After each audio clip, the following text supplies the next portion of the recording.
Hey everyone, it's Christos here, aka the FRAG, and say hello to my little friend. This is the Land Rover Defender, and this afternoon we shall drive through the Cotswolds and admire the quaint little cottages and indulge in some English breakfast tea with scones and cream and jam. So let's put little Defender down. If you're new to my channel, please hit like, subscribe. I'm always infrequently putting out videos between family, work, fighting off the evils of Phineas as the defender of the seven realms. Life is busy. Please leave comments in the responses below. But if you want to disagree with me or whatever you want to say, do it in a dignified and respectful manner towards me and towards others. We all deserve love and respect. This video today, I've not been sponsored, nothing's been gifted to me, I haven't been given anything, I've paid for everything that you see out of my hard-earned credit card. So today what I'm going to do is I'm going to review my upgraded Fender made in Japan Hybrid 2 Jazz Bass. Now I did an initial review about a few weeks ago of the stock straight out of the factory version, but since then I've done some upgrades. So what I'm going to do is I'm going to start off and split this review in a few segments. I'll be doing I'll be discussing the specifications. Then I'll move into the upgrades that I've done. Then I'll move into part 3, which is the sound samples, and then just a few things that I came across since I've owned this. So let's start off with the specs. First and foremost, we've got a gloss urethane alder body. So the species of wood is alder, which is a medium density hardwood, which tends to be a bit more warmer, as opposed to basswood, which is a soft hardwood that tends to emit more mids. You've got your standard stock bridge that would have been here, and underneath here you've got a brass sustainer plate that's connected by the middle screw, and the middle screw is only very, very short. And what I did was I managed to look on the internet and buy a specification called M3.5, in other words, metric 3.5, and that fits into the brass sustainer plate nicely because the standard one is too short. And when I attached the high mass bridge, it wouldn't go through it. In other words, it wasn't protruding outside past the bridge to screw into the sustainer plate. The two screws either side of the middle one go through the sustainer plate and partly into the body, and then these last two on the outside actually screw into the body directly. But you've got to be mindful, the cavity, there's only a very thin layer of alder between this screw and the cavity, so you don't want to tighten these screws too much in case you crack that thin layer. Then you've got your volume for your middle pickup, volume for your bridge pickup, and your master volume. Then you've on the back here, you've got a 4 screw plates. You've got a nice skunk stripe, and you've got your Gotto GB10 tuners. You've got a 34-inch scale bass, so this is a standard long scale. There's 21 frets here. They're tall, narrow frets.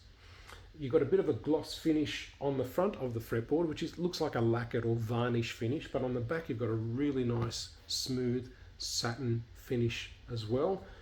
You've got a 9.5-inch radius fretboard, which means if you start at a midpoint and work up 9.5 inches and draw a circle, the curvature of that circle equates to the curvature of this fretboard. And what that means is the higher the inches of radius, whether it's 12, 14, 16, the flatter the fretboard becomes, which makes bending and sustaining notes easier. If it's 7.25, it's very, very curved, and the peak of that curve could drown out the note as you're bending it. You've got a bone nut, you've got your vintage string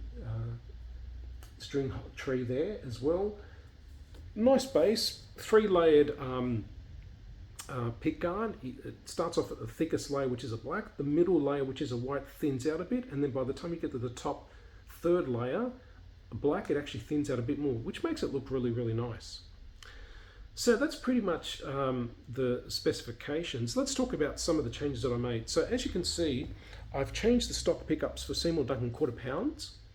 The stock pickups, which are custom voiced hybrid 2 according to Fender, are around 7k ohm in terms of output, which is very low. It's not designed for you sort of hard rock or anything like that. These ones average out at around 12, 13 ohm, which is pretty hot. I've got a Fender high mass bridge here, and what I've also done is I've changed the last knob from a smaller jazz bass knob to a bigger one, which for me it just looks more consistent, it looks nicer. The small knob there, it just looks a bit out of place for me. I've put also on Jim Dunlop black strap holders with black felt discs, so that way it doesn't dig into the body. And I'm using Labella 760 FS, deep talking flat wound strings. So 760 is the series, FS is flat standard tension, and these are pretty fairly tension strings. You can buy low tension labellas, but they do sound warmer as opposed to the punchiness that you get out of these ones. And also I've you may not be able to see it, but I've included a neck heel plate underneath the steel plate. So it's like a hard plastic material that sits between the steel plate and the body, so that way over time the pressure of the steel plate doesn't indent into the body, and it makes it look classy as well. So that's the upgrades that I've made, and also what I should call out is that underneath here I've put these little black O-rings that you put on your taps to prevent leaking, because what I found was the actual shafts were a bit too loose, and by adding that little black rubbery O-ring, it creates a bit more friction. So something to think about. So anyway, let's go through the sound samples, and I've got everything on full now. So all the pickups on full volume and full tone. And I'm just going to play along to Kiss's Sure Know Something.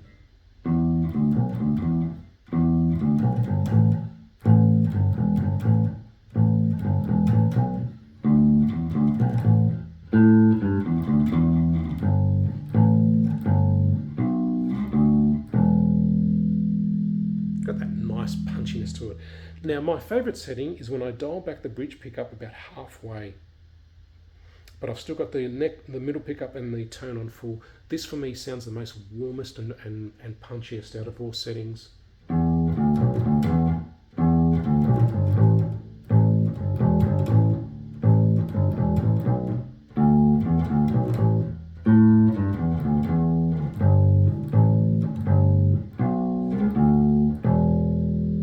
Sounds really nice. I like that. Then if I reverse it where I put the bridge on full and I put the middle on halfway, you get more of a snappy tone.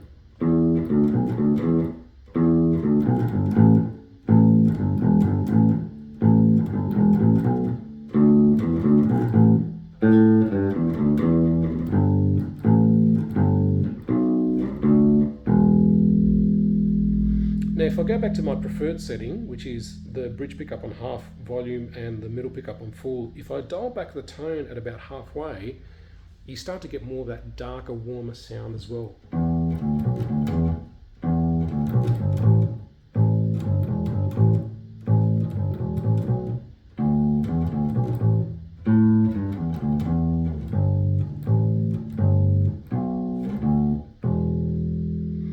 So for me, I really like my preferred setting, and it's a really lovely bass. It plays really nice, and when I'm playing like a D chord here, it rings out really nice. C, and then if I move it to G,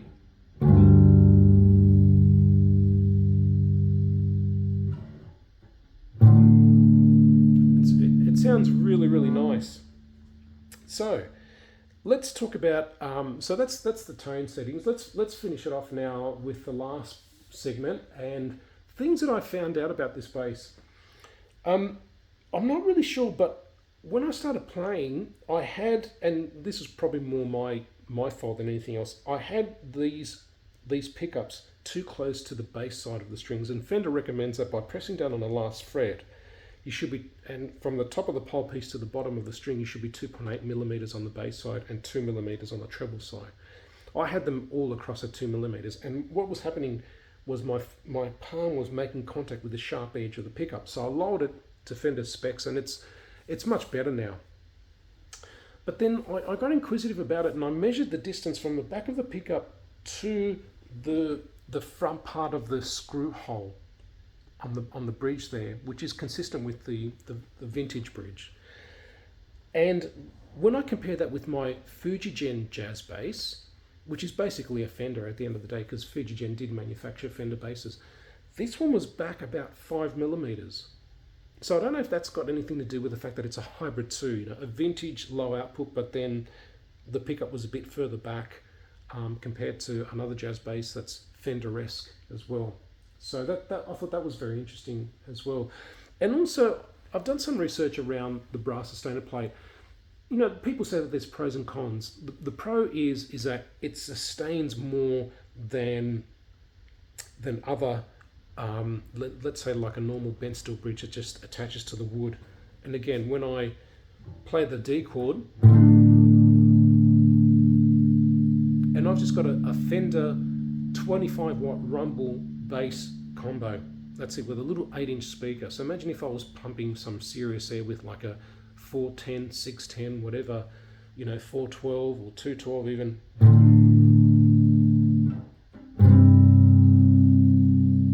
And I've got the volume very, very low. And because it's a very cheap amp, it's one of those situations where as soon as you turn it just a little bit, the volume literally cuts out, and then you turn the volume knob a little bit more and it comes back with, you know, quite a bit of sound. There's that debate whereby if you have a high mass bridge or a sustainer plate underneath the bridge, that tends to suck the tone because it doesn't allow it to properly reverberate across the body. But the benefit then is you get more sustain because you've got the sustainer plate.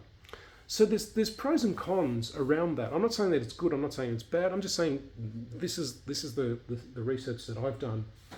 But for me, I like it. And who knows, maybe sometime in the future, Fender may release hybrid variants without the brass sustainer plate, and they may come with their own high mass bridge.